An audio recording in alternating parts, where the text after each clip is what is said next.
Olá, queridos. Hoje nós vamos iniciar uma série de estudos sobre a vida e o ministério do apóstolo São Paulo. Essa gravação faz parte do conteúdo do Seminário Teológico Carismático, Episcopal Carismático, da disciplina de Teologia Bíblica do Novo Testamento. Os alunos irão desenvolver as teologias que nós denominamos paulinas. Dentre elas, algumas teologias como justificação, a reconciliação, a santificação, o embate entre a graça e a fé, a lei e fé. Então, tudo isso será desenvolvido dentro do conteúdo programático dessa disciplina. Inicialmente, nós vamos abordar apenas a vida pessoal e o ministério de uma forma compacta do apóstolo São Paulo. Quem foi o apóstolo Paulo? Quem era esse homem que provocava verdadeiras revoluções por onde passava? Quais eram suas credenciais? Quem eram seus pais? Onde nasceu? Como foi educado? Que convicções religiosas nortearam-lhe os passos? Convido você a fazermos uma viagem rumo ao passado, entrando pelos corredores do tempo, a fim de descobrirmos essas respostas. Nossa fonte primária é as Sagradas Escrituras, a Bíblia, a Palavra de Deus. Dela emanam as informações mais importantes sobre a vida, o ministério e a morte desse gigante do cristianismo. É tempo de começarmos essa viagem. O apóstolo Paulo, em primeiro lugar, ele pertencia a 3 mundos diferentes: o mundo judaico, o mundo grego e o mundo cristão. Então, vamos ter uma visão de cada mundo que este relevante discípulo e apóstolo de Jesus Cristo foi um dos maiores implantadores de igreja, o maior evangelista de todos os tempos, o apóstolo São Paulo. Conforme está na nossa lâmina, então vamos verificar a família, a infância e a juventude. Educação, seu legado, sua conversão, sua chamada, seu Cristo para Paulo, cartas de Paulo e viagens missionárias. Paulo nasceu entre o ano 5 e 10 da era cristã, no primeiro século, em Tarso, capital da Cilícia, na Ásia Menor, cidade aberta às influências culturais e às trocas comerciais entre o Oriente e o Ocidente. Descende de uma família de judeus da diáspora, pertencente à tribo de Benjamim, que observava rigorosamente a religião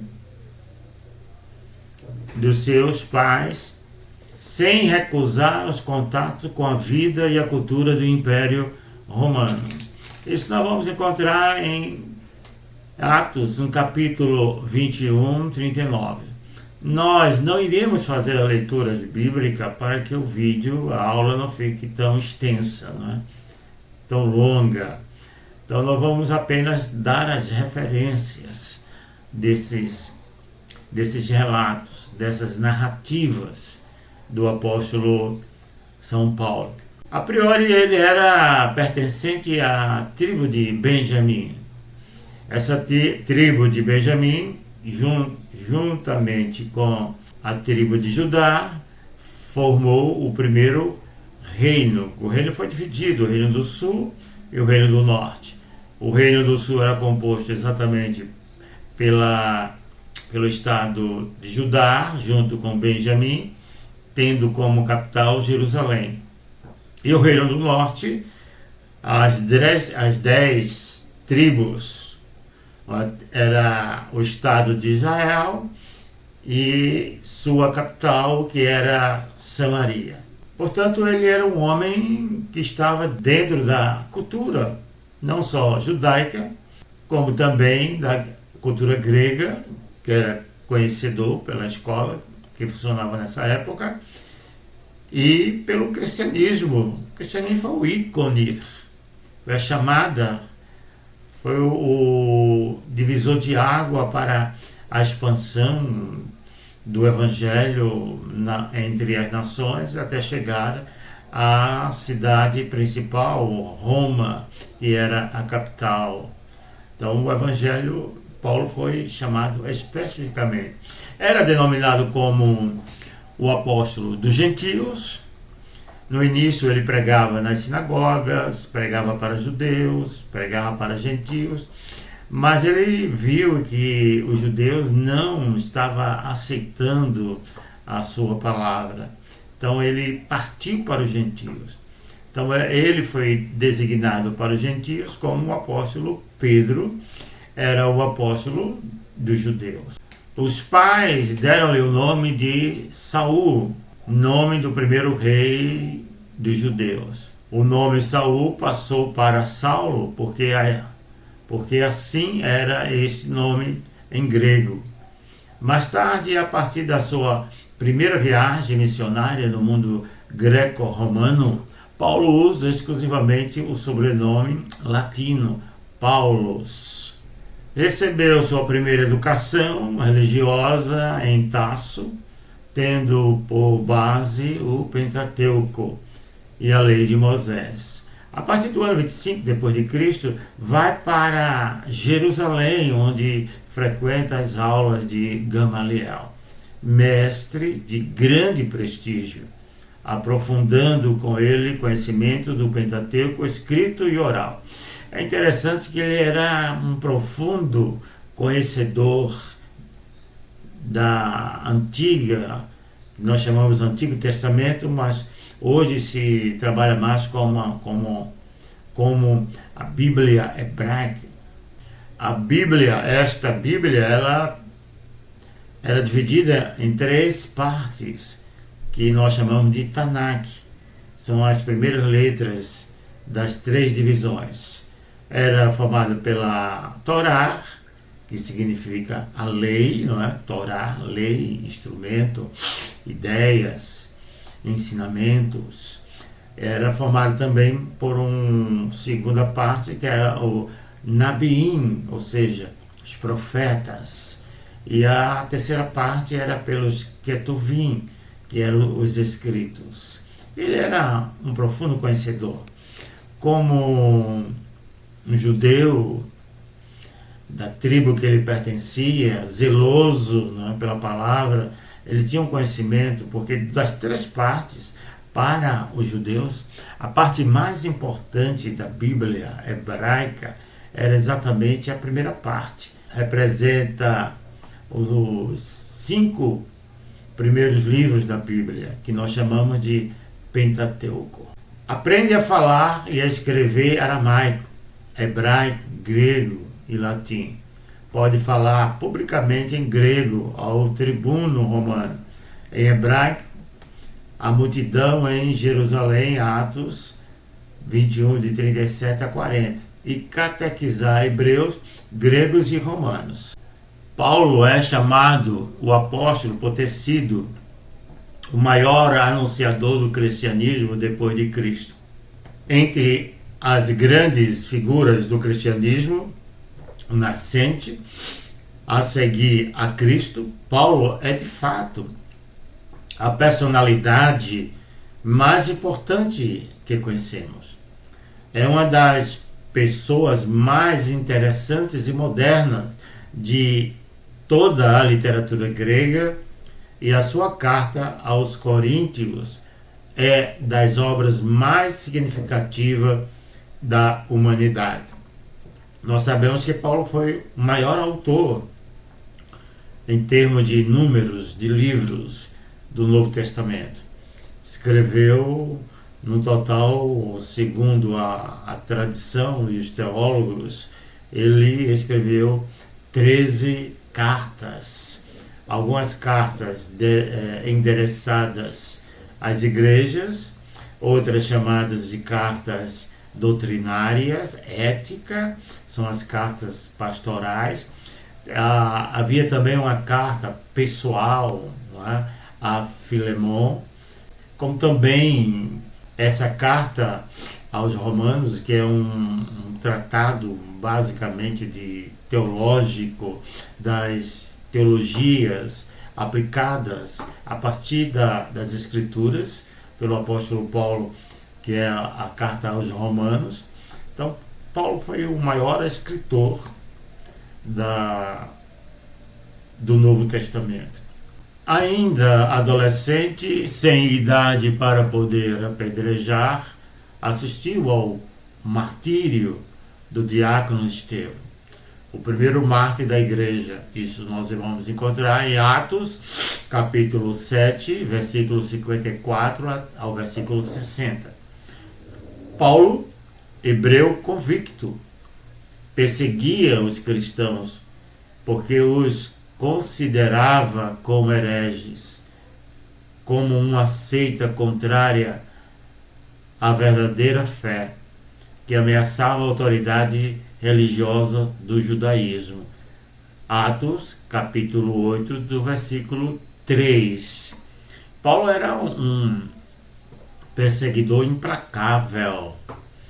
Ele saía como uma fera, né, procurando suas presas, a partir do zelo, né? Ele achava que o cristianismo testemunhado e pregado pelos apóstolos e pelos aqueles que irmãos que se converteram ao cristianismo eram todos hereges, estavam longe da palavra, da verdadeira fé em Javé, Deus Criador. Então Paulo inicialmente era assim, ele ia para cima mesmo. Ele tinha, vamos ver lá mais adiante, carta para prender. Ele consentiu com a morte de Estevão, ele estava lá presente, dando suporte, segurando capas, para que no momento que o Estevão, o diácono Estevão, estava sendo apedrejado. No ano 35, quando Saulo tinha cerca de 30 anos na sua luta contra os cristãos, chefiava um grupo que vai para Damasco com autorização do sumo sacerdote para eliminar um grupo de cristãos e levar os seus chefes algemado para Jerusalém. Já próximo de Damasco, se viu subitamente envolvido por uma intensa luz vinda do céu e lhe apareceu Cristo ressuscitado. Essa narrativa nós encontramos em Atos, no capítulo 9. Então percebam que todos os cristãos, para Paulo, eram inimigos, inimigos da palavra, inimigos do reino, inimigos de Deus, porque pregava Jesus Cristo como Filho de Deus, como Messias. E para Paulo, Jesus era um embusteiro, era um mentiroso, era uma pessoa que não correspondia com as características, as prerrogativas de um Messias. Ao se encontrar com Jesus, na história brilhante, não é? Em Atos, no capítulo 9, logo em seguida, ele tem aquela experiência que nós chamamos teofânica. Ele vê um grande brilho, uma luz, ele escuta, não é, a voz do Senhor, ele cai por terra e fica perdido, praticamente sem ver ninguém, sem enxergar. E ele pergunta quem é, Jesus se identifica. Então, E Jesus disse que ele não estava apenas perseguindo seus irmãos, seus filhos. A perseguição era contra o líder da igreja, Jesus Cristo. E a partir daí ele vai para a cidade e para a casa de Ananias, sacerdote hebreu cristão, faz a iniciação cristã de Paulo e administra o batismo em Atos 9:18. Jesus, falando de Paulo, disse a Ananias: este homem é um instrumento que escolhi para anunciar o meu nome aos pagãos, os reis e ao povo de Israel. Eu vou mostrar a Saulo quanto ele deve sofrer por causa do meu nome. Atos 15:17. Ananias, quando recebeu a missão de Jesus de ir ao encontro de Paulo, ele ficou com um certo medo, né? Porque a história, a voz corrente na localidade de um homem cruel, um homem violento, um homem que não media esforços para prender, para consentir na morte de uma pessoa por causa da religião, por causa da fé, porque pensava de uma forma diferente do Senhor. Depois de catequizado por Ananias, Paulo fez algumas tentativas missionárias entre judeus que viviam em Damasco. Atos 9:20. Retirou-se durante algum tempo para o deserto da Arábia, dedicando esse tempo à sua formação. É interessante a gente perceber que toda chamada de Deus, toda chamada do Senhor Jesus, ele não chama pessoas apenas capacitadas. Paulo era um homem inteligente, um homem que tinha um profundo conhecimento cultural, mas deveria passar por um treinamento sobre a vida espiritual. Como seria a vida espiritual? Sobre a fé, a convicção, a certeza da chamada, da vinda de Jesus a este mundo como Messias. Ele teria que ter essas convicções. Ele deveria acreditar na palavra, naquilo que estava escrito. Ele deveria acreditar na ressurreição de Jesus. E Jesus morreu por ele, não é? Quanto mais Paulo perseguia, Jesus o amava. Era assim a vida toda, não é? Paulo vai a Jerusalém para se encontrar com Pedro. Gálatas capítulo 1, versículo 1 até o 9. E seguindo esta mesma carta, este primeiro tempo de atividade cristã de Paulo durará 3 anos, ou seja, até ao ano 38 depois de Cristo. É preciso o aval, a importância da liderança. Para ser um bom líder, primeiro devemos aprender a sermos liderados. Aquele que submete a liderança de Deus, a liderança de Jesus, a liderança na comissão da igreja, então esse vai ter melhores condições de liderar. É preciso aprender a ser um liderado para liderar. Então ele foi com Pedro, encontrou-se com Pedro, não é? Teve ali os seus contatos, a troca de suas histórias, como eram as suas convicções. Pedro era também um profundo conhecedor da Bíblia hebraica, não é? da Torá, do conhecimento dos profetas. E Pedro era o homem que recebeu a autoridade dada por Jesus para liderar a igreja, mesmo sendo um pescador.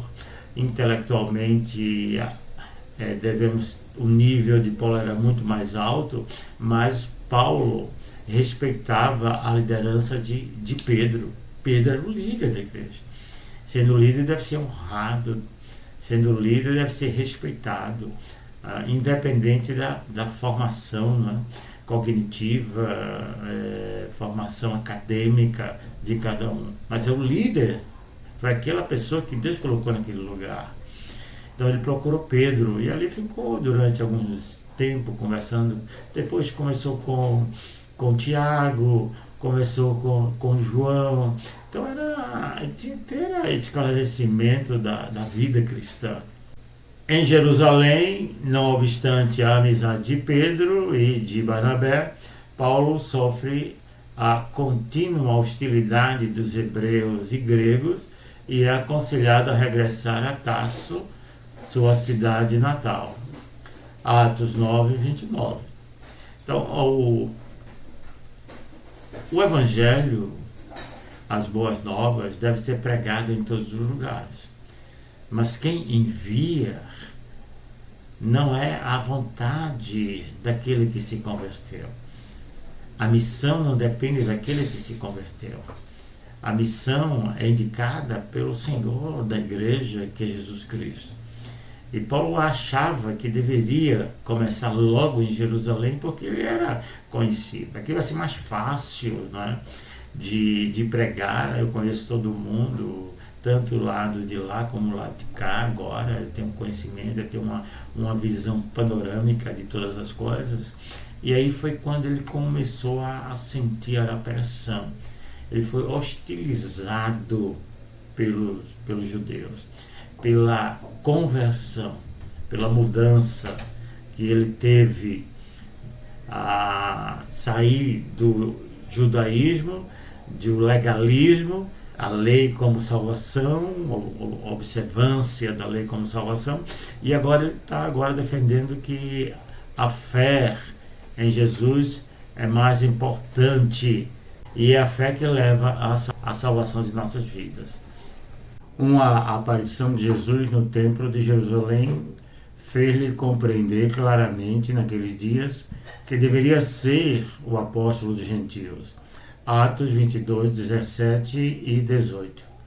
No concílio de Jerusalém recebe a missão de anunciar Jesus Cristo ao mundo pagão, a todos os povos. Gálatas capítulo 2, versículo de 7 até o versículo de número 9. Esse concílio foi muito importante para definir, esboçar, delinear, não é, a meta, o propósito do Evangelho, do objetivo do Evangelho, que era alcançar nações e povos. Então estabeleceu-se ali que, para não acontecer nenhuma divergência entre os cristãos, aqueles de origem judaica e aqueles gentios ou pagãos que se converteram ao cristianismo, então cada um fosse definido. Então o concílio, como presidente o irmão de Jesus, Tiago, determinou, não é, ali naquele momento, que o apóstolo Paulo seria, na verdade, o apóstolo dos gentios. A meta dele era trabalhar com os pagãos. A linguagem de Paulo era muito mais acessível a todas as nações em relação aos outros apóstolos. Para Paulo, Jesus Cristo veio ocupar o lugar que o Pentateuco, ou a lei, ou instrução, ocupava na sua mente e coração dos judeus. A lei nova substitui a lei antiga. A lei aponta para Jesus Cristo, conforme o apóstolo Paulo, escrevendo aos Romanos, no capítulo 10, versículo 4.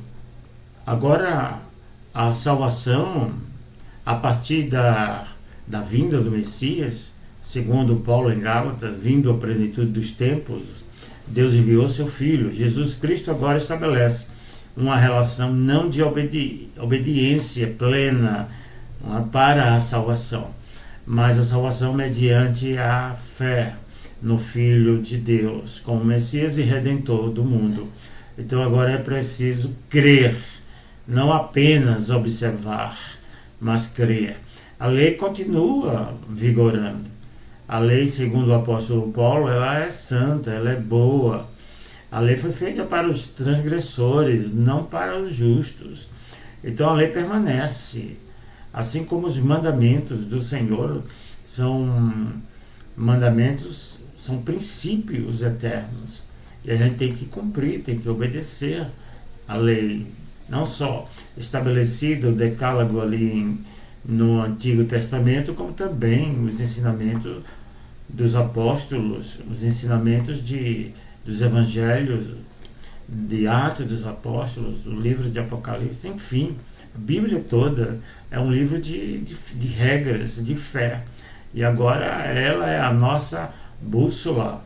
É ela que vai nortear os nossos passos na vida cristã. Em 2 Coríntios, capítulo 5, 18 e 19, em 2 Coríntios, capítulo 5, versículo 18 e 19, Paulo escreve: tudo isto vem de Deus, que nos reconciliou consigo por meio de Cristo e nos confiou o ministério da reconciliação. Ministério da reconciliação. Ou seja, nós estávamos afastados de Deus. A Bíblia diz em Romanos que todos pecaram, destituídos estão da glória de Deus, estão afastados de Deus. Éramos inimigos de Deus. Estávamos sem esperança, conforme a visão de Paulo, escrevendo aos Efésios. Sem esperança. E Jesus veio trazendo a esperança, a paz, o amor, o perdão de nossos pecados. E reconciliou. Ele na cruz, na redenção, ele uniu o homem a Deus. O pecado interrompia essa relação. Agora Jesus morrendo na cruz, removendo a nossa culpabilidade, ele agora reconcilia todos os povos, todas as pessoas, têm acesso ao nosso Pai Celestial. Em Romanos 1,4, Paulo afirma: a promessa a Abraão concretizou-se em Cristo, constituindo o Filho de Deus, com o poder dos Espíritos de santificação, através da ressurreição dos mortos. Jesus Cristo é a sua vida, a sua esperança, o seu apoio, o seu modelo de vida e o seu Senhor e meta. Gálatas, capítulo 2, versículo 19 até o versículo 20. Tudo sacrificou por Cristo. Para ele o viver é imitar Cristo. Cristificar-se, anunciá-lo e servi-lo. Nós encontramos isso em Efésios 1:1.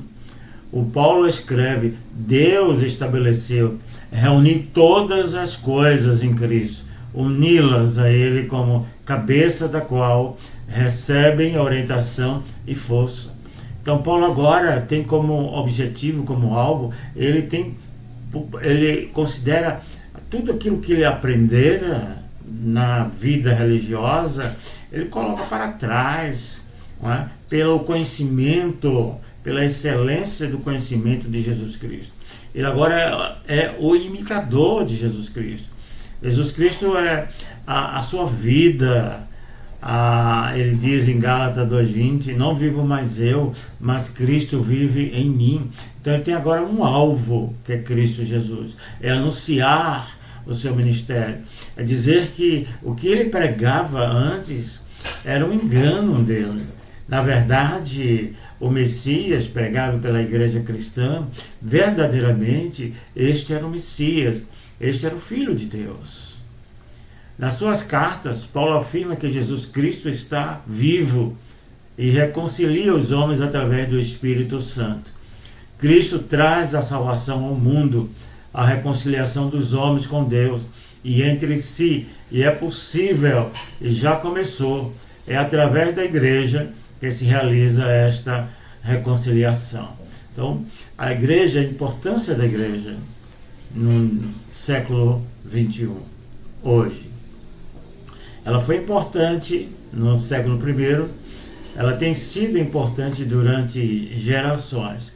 Para o apóstolo Paulo, escrevendo a Timóteo, no capítulo 3, ele diz exatamente isso, que a igreja, a casa do Senhor é igreja. Então a igreja é a baluarte da verdade. É através da igreja que nós aprendemos, que nós desenvolvemos a nossa vida cristã. A comunhão, a adoração, o louvor, a gratidão a Deus por tudo que Ele realizou em nossas vidas. Então a igreja é a instituição que une de uma forma coletiva todos os cristãos. O apóstolo Paulo escreveu 13 cartas às igrejas por ele fundadas. Cartas grandes, 2 aos Tessalonicenses, 2 aos Coríntios, aos Gálatas, aos Romanos, da prisão aos Filipenses, aos Colossenses e aos Efésios. Perceba que ele não ficava parado. O tempo é agora do trabalho. O tempo passa rápido. Então, por isso, devemos aproveitar a oportunidade que temos hoje de trabalhar para o reino de Deus, para testemunhar desse evangelho, das boas novas, pregar o Cristo que veio, um Cristo que entregou a sua vida, um Cristo que derramou o seu sangue para purificar todos os nossos pecados, um Cristo que não ficou morto, um Cristo que ressuscitou, e um Cristo que está hoje em nossas vidas.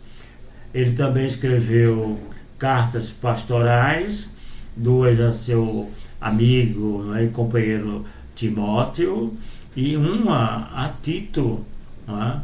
E depois ele faz uma carta pessoal. Essa carta a gente pode até considerar como um bilhete, porque é apenas um capítulo que ele escreveu para reconciliar o Filemon, o Onésimo, que era o escravo que fugira, e agora foi útil a Paulo, e Paulo agora faz a reconciliação. Essa é a missão nossa, a missão de cada cristão, reconciliar. A Bíblia nos ensina, o reino de Deus é isso, é reconciliação. O reino de Deus não é divisões, o reino de Deus não é briga, o reino de Deus não é holofote, não é a supremacia do homem, da pessoa, mas é Cristo, que é o cabeça. As etapas da grande aventura missionária de Paulo são conhecidas graças ao testemunho dos Atos dos Apóstolos e das cartas que o apóstolo escreveu às comunidades por ele fundadas. Nas suas 3 longas viagens para acompanharem e completarem a sua pregação oral, as 3 viagens começam e terminam em Antioquia. Antioquia era a cidade central. Foi de Antioquia que eles saíram para a divulgação, a propagação do Evangelho. E sempre retornavam ao ponto. Abria novos trabalhos, novas frentes, retornavam e depois o Espírito Santo o impulsionavam para retornarem às atividades. E ele não era só um implantador de igreja. O apóstolo Paulo ele também era um professor. Ele visitava, ele frequentava as igrejas para saber como elas estavam caminhando. Então, aquelas que estavam ainda com alguns problemas de relacionamento, alguns problemas doutrinários, o apóstolo Paulo, através dessas cartas, tenta resolver ou corrigir esses procedimentos. Então, nós temos aí as referências das viagens do apóstolo São Paulo, a primeira viagem, segunda viagem e a terceira viagem. Então, por gentileza, procurem ler esses textos. Aqui nós temos alguns mapas desta viagem, o quanto ela era árdua, difícil, não era nada fácil não.